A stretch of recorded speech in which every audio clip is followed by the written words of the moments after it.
Hi friends, இன்றைக்கி வெந்தய குழம்பு பார்க்க போகிறோம். அதுக்கு முன்னாடி வீடியோவுக்கு சப்ஸ்கிரைப் பண்ணிக்கோங்க. வாங்க, கடாயில் எண்ணெயை ஊற்றி கடுகு போட்டு கடுகு பொரிஞ்ச உடனே வெந்தயம் போடணும்.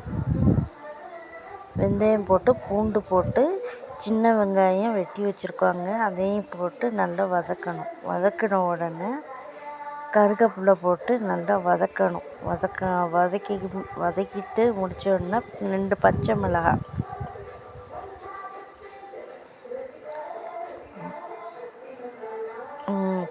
2 பச்சை மிளகாய் போட்டு நல்லா வதக்கணும்.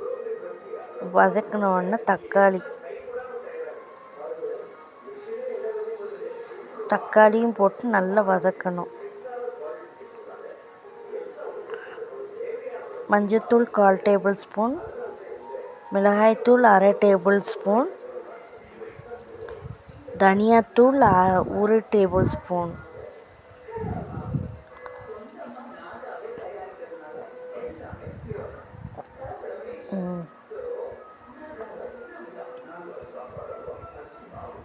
தனியாத்தூள். இப்போ புளி தண்ணியை ஊற்ற போகிறாங்க. புளி தண்ணி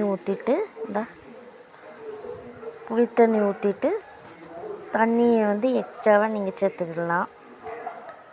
ஆமாம், தண்ணி ஊற்றிட்டு நல்லா புளி கரைச்சல் பச்சை வாசனை போனோடனே தேங்காய் ஊற்றி நல்லா கொதிக்கக்கூடாது, ரொம்ப கொதிக்க வைக்கக்கூடாது. கொத்தமல்லி போட்டு இறக்கிட்டோம்னா வெந்தய குழம்பு ரெடி. வாங்க.